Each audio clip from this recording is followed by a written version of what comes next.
Hello Steno candidates, I am Ravina. Welcome to your own YouTube channel Lotus Steno Legal Matters. I am going to dictate you Steno Legal Matters. Please subscribe my channel and press the bell icon for more dictations. So be ready for the dictation.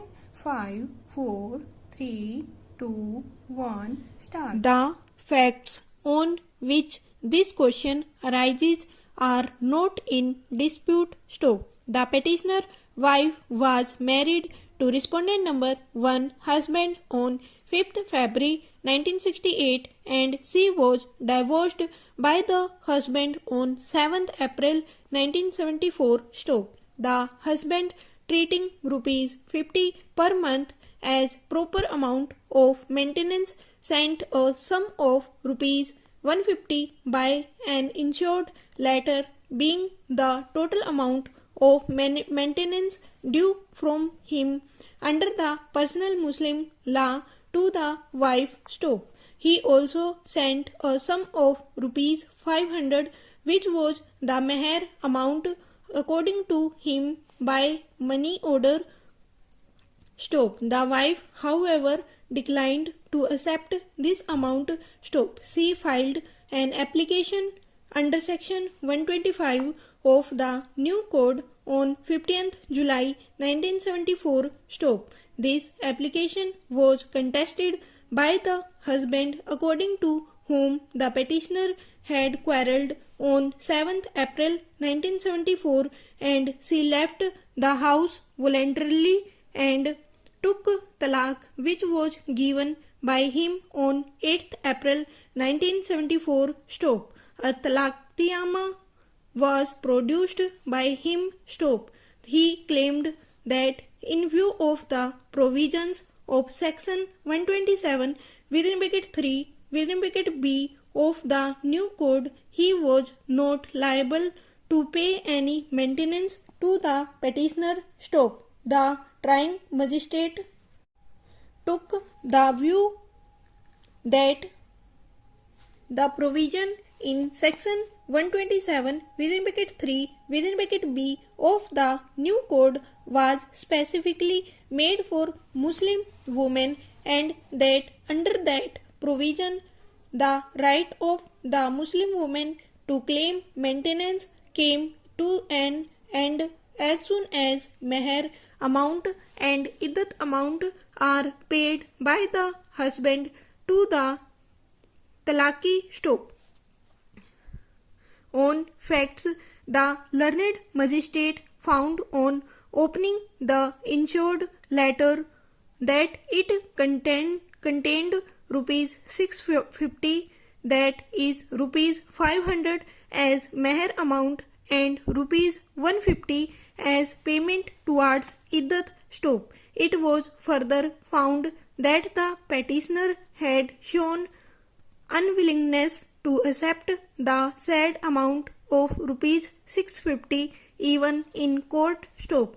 The amount was deposited in court. Stop. The learned magistrate therefore took the view that the husband had satisfactorily proved that he had been offering the amount of meher and iddat, but the applicant had been refusing it, and in such a case she was not entitled to claim separate maintenance. Stop. In doing so, the learned magistrate had in view the provisions of section 127 within bracket 3 within bracket B of the new code. Stop. Next para.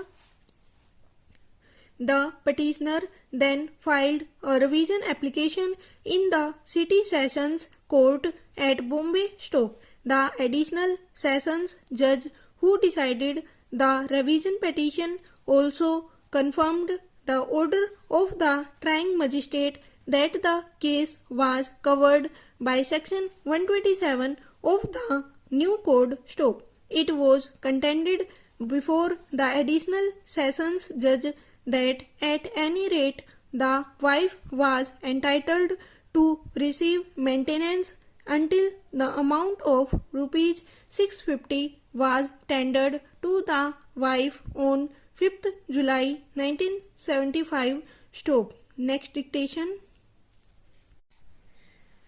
After some time, the appellant became pregnant and was taken to her parents' house by the respondent. Stop. The respondent threatened the appellant that in case his demand of dowry is not met by the appellant's parents, then she would not be taken back to her matrimonial home even after delivery. Stop. Next para. Appellant delivered a child in her parental home. Stop. Since even after delivery, respondent did not think it proper to discharge his responsibility by taking her back, she was constrained to file a petition under section 125 of the Code of Criminal Procedure (for short CRPC) against the respondent in the Court of Family Judge, Gwalior. Stop. It was averred by the appellant that respondent has been earning a sum of rupees 12,000 per month by doing some private work and she had no money to maintain herself and her newborn child. Stop. Thus, she claimed a sum of rupees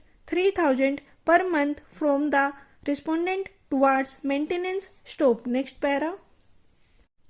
On notice being issued to the respondent, he denied all the contents of the petition filed by the appellant under section 125 of the CRPC. Stop.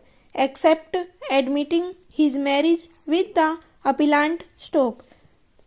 Preliminary objections were raised by the respondent that appellant has already been divorced on 20 August 2004 in accordance with Muslim Women (Protection of Rights on Divorce) Act 1986 hereinafter referred to as Muslim Act appellant is not entitled to any maintenance after the divorce and after the expiry of the iddat period. Stop. It was also contended by him that appellant herself is earning rupees 6,000 per month by giving private tuitions and is not dependent on the income of the respondent.